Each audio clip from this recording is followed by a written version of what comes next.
T'es-tu déjà demandé ce que cela donnerait si toutes les planètes de notre système solaire avaient la même taille que la Terre? Il est temps de nous plonger dans ce scénario époustouflant. Imaginons ce à quoi ressemblerait chaque planète si elle était aussi grande que notre chère planète bleue. Le paysage rouge et stérile de Mars deviendrait-il soudain une oasis verdoyante? La géante gazeuse Jupiter disparaîtrait-elle tout simplement? Et quel en serait l'impact sur notre système solaire dans son ensemble? Serions-nous tous condamnés? Attachez vos ceintures et voyons ce qu'il en est. La première planète sur notre liste est Mercure. C'est la plus petite planète de notre système solaire. Oublie maintenant la petite Mercure qui est comparable à une simple lune. Imagine-toi plutôt à la surface d'un brasier perpétuellement incandescent. Il y a plein de cratères et de volcans actifs autour de toi. Et juste en face, un énorme soleil aveuglant. Quel cauchemar! Mais décortiquons ces changements. Si la taille de Mercure augmentait, sa masse et sa gravité augmenteraient de même. Dans ce cas, il est possible que Mercure ait davantage d'atmosphère. Les températures sur Mercure sont extrêmes. Non seulement parce qu'elle est très proche du Soleil, mais aussi à cause de son atmosphère très fine. Ainsi, pendant la journée, les températures atteignent les 430 degrés Celsius. Et la nuit, il fait un froid terrible, pouvant atteindre moins 180 degrés Celsius. Mais à présent que sa gravité est plus forte, Mercure pourrait avoir une atmosphère bien plus dense. Ainsi, la chaleur serait mieux répartie sur la planète. L'atmosphère n'est pas la seule chose qui puisse rendre la planète plus chaude. Si Mercure devenait plus massive, son réchauffement interne serait probablement accru en raison de la compression due à la gravité. Et hypothétiquement, son activité tectonique pourrait également s'intensifier. En d'autres termes, des paysages plus intéressants, des montagnes plus nombreuses et des volcans actifs encore plus effrayants. Félicitations, tu as transformé Mercure en une Vénus 2.0. Pour nous, tous ces changements ne seraient guère plus agréables. Il deviendrait beaucoup plus difficile d'y envoyer nos engins spatiaux. Il vaut donc mieux que Mercure reste telle qu'elle est, petite, calme et ennuyeuse. En gros, tout le contraire de notre prochaine étape, Vénus. Qu'arriverait-il à Vénus si elle était de la taille de la Terre?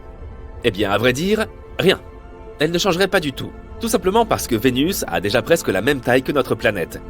On l'appelle même la jumelle de la Terre, même si jumelle est un bien grand mot. En réalité, nous ne pourrions pas être plus différents. Vénus est souvent surnommée l'étoile du matin, parce qu'elle est très brillante et visible dans notre ciel. Mais ne te laisse pas abuser par sa beauté. Cette planète est l'un des endroits les plus inhospitaliers de notre système solaire. Sa surface est plus chaude qu'une pizza sortie du four, soit environ 482 degrés Celsius, et elle est recouverte d'épais nuages d'acide sulfurique qui dissoudraient tout humain tenté de la visiter. Hélas donc, tu n'es pas prêt de t'y rendre. Passons maintenant à une planète qui, contrairement à Vénus, pourrait potentiellement devenir notre nouveau foyer, Mars. Imagine-toi à la surface de la planète rouge, à regarder le coucher de soleil bleu et à humer une brise rafraîchissante. Oui, tu as bien entendu, de l'air. De plus, tu pourrais être entouré de plantes et d'animaux et avoir l'impression de te trouver sur Terre. Mais comment est-ce possible? Une planète Mars plus grande aurait un champ magnétique et une gravité d'autant plus fort. L'atmosphère y serait donc plus riche et plus dense. Elle contiendrait probablement une plus grande quantité de gaz, y compris de l'oxygène. Ne serait-ce pas génial? En outre, une atmosphère plus dense pourrait répartir la chaleur sur l'ensemble de la planète. Mars pourrait alors devenir beaucoup plus chaude et bien plus confortable. Et voici le changement le plus important, de l'eau liquide. Mars possède de l'eau gelée au pôle et dans les réservoirs souterrains. Mais avec une gravité plus forte, elle pourrait potentiellement maintenir de l'eau à l'état liquide à sa surface. Chouette alors! Mais il y a un hic. La nouvelle Mars aurait également un tempérament explosif. Elle est déjà géologiquement active, mais sa chaleur et sa pression interne monteraient en flèche. Cela signifie des éruptions volcaniques plus fréquentes et bien plus impressionnantes. Imagine à quel point il serait excitant d'assister à de telles éruptions sur une autre planète. Enfin, si tu parviens à échapper aux conséquences. De façon générale, la planète pourrait devenir plus verte et plus luxuriante, mais elle n'en serait pas plus sûre pour autant. Enfin, ce serait quand même formidable d'y assister. Mais il est temps de passer aux géantes de notre système solaire. Et si nous avons déjà agrandi des planètes, il est maintenant temps de les compresser vraiment, vraiment fort. Si Jupiter devenait 11 fois plus petite, quel désastre ce serait! La première chose que l'on remarquerait, c'est un changement de gravité. Et je dis bien que nous le remarquerions, car nous n'aurions plus d'autre choix que d'émigrer ailleurs. Jupiter subit entre 30 et 100 collisions de gros astéroïdes tous les ans. Tout cela en raison de sa forte gravité, qui les attire tous à elle et nous protège. Mais notre grande sœur protectrice s'est transformée en un petit bébé choufflu. Dis bonjour à toute une bande d'astéroïdes. Oh, et dis adieu à Jupiter. Cette planète est connue pour son atmosphère épaisse et tourbillonnante. Mais avec une attraction gravitationnelle beaucoup plus faible, Jupiter aurait probablement bien du mal à la retenir. Au fil du temps, elle s'échapperait donc lentement dans l'espace, laissant derrière elle une fine atmosphère composée principalement d'azote et d'oxygène. Nous devrons également faire nos adieux à l'apparence emblématique d'une autre géante, Saturne. La différence la plus notable sera la disparition de ses célèbres anneaux. Constitués de petites particules de glace et de roche, les anneaux sont une caractéristique unique de Saturne. Mais avec une gravité semblable à la Terre, ils s'abattraient sur la planète ou se disperseraient dans l'espace. C'est bien dommage. Saturne est également une géante gazeuse, tout comme Jupiter. Son atmosphère est composée essentiellement d'hydrogène et d'hélium. Mais si elle était de la taille de la Terre, ces gaz se trouveraient comprimés en raison de la gravité accrue. Cela la rendrait beaucoup plus dense. Cela signifie que la taille et la forme de Saturne changeraient. En théorie, si nous pressons fortement Saturne, elle pourrait devenir une naine brune. Il s'agit d'un type d'étoile manquée, qui n'a pas la masse nécessaire pour entretenir une fusion nucléaire, mais qui émet de la chaleur et de la lumière.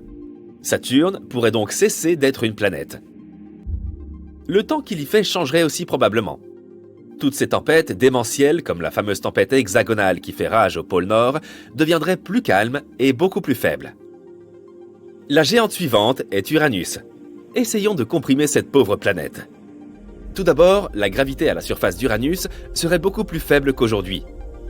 Son atmosphère pourrait également changer. Si Uranus était plus petite, elle pourrait présenter une atmosphère plus fine et des gaz différents. Cette planète est plutôt froide, avec une température moyenne de moins 214 degrés Celsius.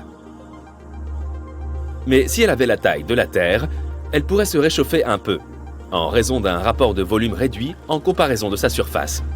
Mais ne te réjouis pas trop vite, il y ferait encore bien plus froid que dans les endroits les plus glacés de notre planète. Comme tu peux le constater, les géantes gazeuses n'endurent pas facilement un tel rétrécissement, sauf peut-être l'une d'entre elles. Étonnamment, la petite Neptune deviendrait beaucoup plus sympathique. Tout d'abord, il s'agirait probablement d'une planète rocheuse, dotée d'une minuscule atmosphère. Fini la géante gazeuse, place à une planète où il est plus facile de vivre et de se déplacer, pour les animaux comme pour les humains. Et en parlant de se déplacer, en raison de sa petite taille, la gravité sur cette nouvelle Neptune serait presque la même que celle de la Terre, ce qui faciliterait grandement la marche et le saut. Plus besoin de flotter dans l'espace. L'atmosphère de la Neptune originelle est si épaisse qu'on peut à peine y distinguer sa main devant son visage. Et la pression de surface y est environ 100 fois supérieure à celle de l'atmosphère terrestre. Mais notre nouvelle Neptune serait très différente, avec une atmosphère beaucoup plus fine et bien moins dense. Elle contiendrait encore du méthane, de l'eau et de l'ammoniac, mais beaucoup moins qu'avant. Enfin, la température. La Neptune actuelle est glaciale, avec une température moyenne d'environ moins 223 degrés Celsius. Mais si elle avait la même taille que la Terre, elle serait probablement beaucoup plus chaude, tout comme Uranus. Ah, voilà qui est mieux. Quelle planète ce serait pour nous? Et voilà pour les changements planétaires. Mais qu'arriverait-il à l'ensemble du système solaire si nous rendions toutes les planètes aussi petites? Il est difficile de le prédire, mais il semble clair que leur gravité et leurs orbites pourraient changer considérablement. Il est peu probable que l'une d'entre elles s'envole au loin dans l'espace ou s'écrase contre sa voisine, ou un truc du genre. Mais beaucoup de leurs orbites deviendraient probablement très instables. Et le nombre de collisions avec des astéroïdes augmenterait considérablement. Bien sûr, tout ceci n'est que pure spéculation. Ce n'est pas comme si nous pouvions vraiment expérimenter tout cela. Mais c'est tout de même un exercice de pensée très intéressant. Et cela permet de se rendre compte à quel point notre système solaire est unique et spécial. Partons pour un voyage dans le temps. Nous survolons le Moyen-Âge, les premières civilisations humaines, les ancêtres des premiers humains, les dinosaures, les premiers animaux terrestres, les anciennes créatures marines, et ainsi de suite jusqu'au tout début des temps. Et la voilà, cette nébuleuse est notre futur système solaire. Pour l'instant, ce n'est qu'un nuage de poussière multicolore composé d'hydrogène et d'hélium qui tourne sur lui-même. Ce nuage a commencé à rétrécir et à devenir plus dense. Il existe une théorie selon laquelle il y aurait eu des explosions de supernovas près de notre nébuleuse. Leurs ondes de choc ont pressé la nébuleuse de différents côtés jusqu'à ce que le centre du nuage devienne trop lourd. L'énorme poids l'a comprimé et des réactions nucléaires en chaîne ont commencé au centre même de ce nuage. Cela a chauffé le nuage et l'a fait briller. Bientôt, il s'est transformé en une sphère dense et c'est ainsi que notre Soleil est né. Cela s'est passé il y a environ 4,5 milliards d'années. Notre planète n'existe pas encore. Il n'y a qu'un disque de poussière et de débris spatiaux en orbite autour du jeune Soleil. Ces débris fusionnent progressivement et deviennent de plus en plus lourds. Observons le centre même de cette pile d'astéroïdes. Le poids total des débris comprime tellement la région centrale qu'un noyau métallique dense s'y forme. L'énorme pression chauffe le noyau et la température au centre de la jeune Terre atteint près de 6000 degrés. Et il y a un noyau liquide autour du noyau solide. Cela crée le champ magnétique de notre planète. Maintenant, lorsque les radiations du Soleil et du vent solaire atteignent la Terre, elles se fracassent contre le bouclier que forme notre champ magnétique. Jusqu'à présent, notre planète ne cesse de brûler et ressemble plutôt à une boule de lave. Mais elle commence à se refroidir, formant une croûte solide. À ce moment-là, une autre protoplanète apparaît à l'horizon. Elle ressemble plutôt à un astéroïde de la taille de Mars. Et ce débris massif vole vers nous. Il frappe la jeune Terre à un angle tel qu'il décroche une partie de notre planète. Le débris se brise en plusieurs morceaux et s'arrête dans notre orbite. Après un certain temps, tous ces débris se rassemblent pour former la Lune. À la suite de cette collision, la Terre se met à tourner trop vite. Une journée dure alors environ 5 heures, au lieu des 24 habituelles. Mais la Lune est suffisamment lourde pour ralentir la rotation de notre planète grâce à la gravité. La Terre ne ressemble pas encore à un endroit hospitalier. Les forces gravitationnelles de la Lune pénètrent profondément dans la Terre et provoquent davantage d'activité volcanique.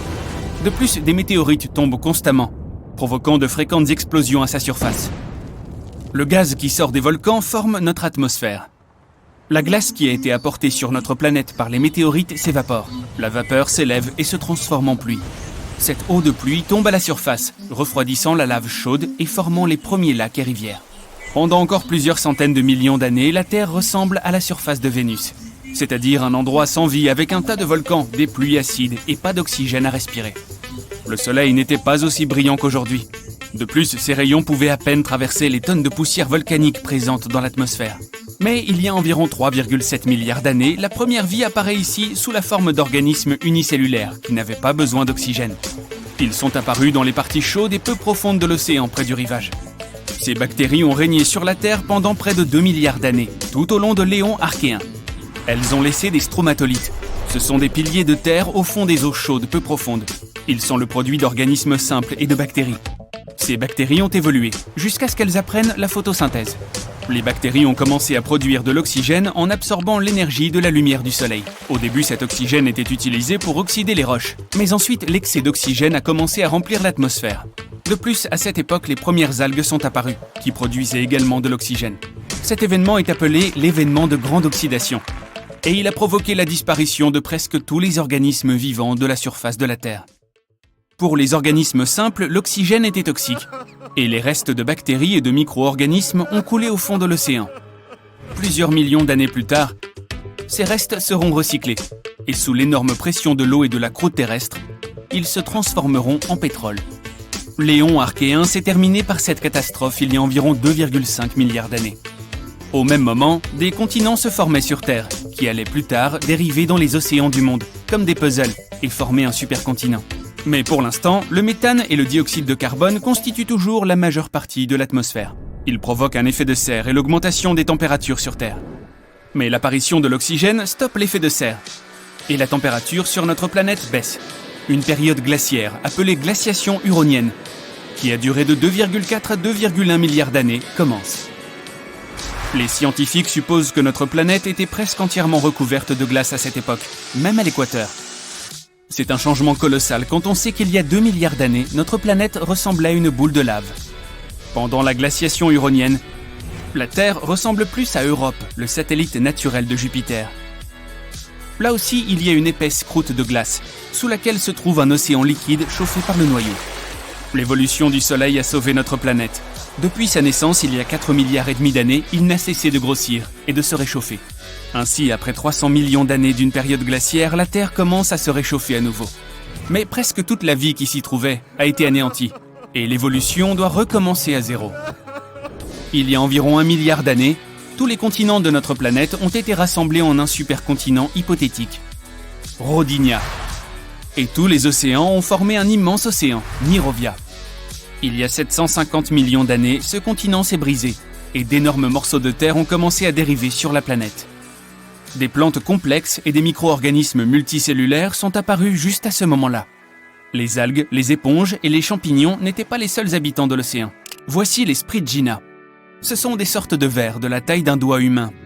Nous avons trouvé des restes de ces animaux qui ont au moins 550 millions d'années.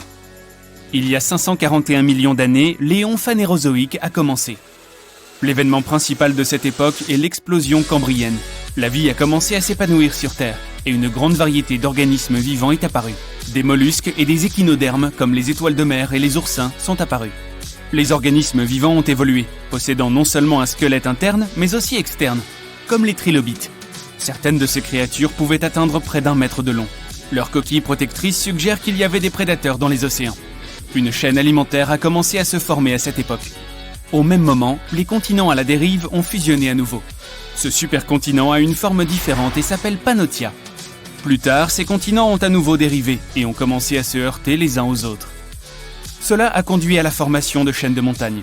Puis les continents se sont rencontrés pour la dernière fois et ont formé le supercontinent géant appelé Pangée, il y a environ 335 millions d'années. Ici, nous pouvons déjà voir les contours des continents modernes, à savoir l'Afrique, l'Amérique du Nord et du Sud, l'Australie et l'Eurasie. L'une des plus grandes créatures marines qui ait jamais existé, le Dunkleosteus, est apparue.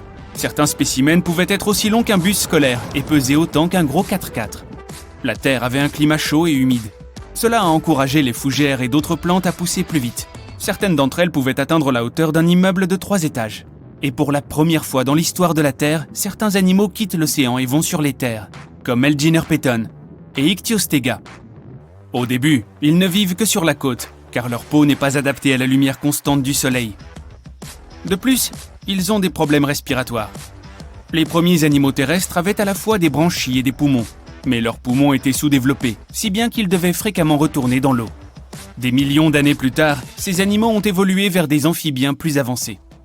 Bien qu'ils ne soient pas plus grands que les lézards ordinaires, ils pouvaient déjà vivre pleinement sur Terre. Mais cet épanouissement de la vie a pris fin avec une nouvelle ère glaciaire. Les glaciers des pôles ont lentement dérivé vers l'équateur. Les animaux n'étaient pas préparés à cela, et la plupart d'entre eux n'ont pas survécu à cet événement d'extinction. Mais il y a 290 millions d'années, l'évolution a repris le dessus, et des animaux terrestres plus évolués ont commencé à apparaître. Petit à petit, ils ont augmenté en taille, se sont multipliés, et ont donné naissance à de nouvelles espèces, comme le Scutosaurus et le Gorgonopsia. Mais cette période n'a pas duré longtemps non plus. Seulement 40 millions d'années plus tard, à la suite d'événements inconnus, 95% de tous les organismes vivants sur Terre ont cessé d'exister. Cela a pu être causé par une météorite géante ou par une activité volcanique accrue. Une autre hypothèse dit que cela aurait pu être dû à la libération de méthane du fond de l'océan. L'ère mésozoïque a commencé après cette extinction. C'est là que les dinosaures tels que nous les connaissons sont apparus et ont commencé à écrire une nouvelle page de l'histoire de la Terre.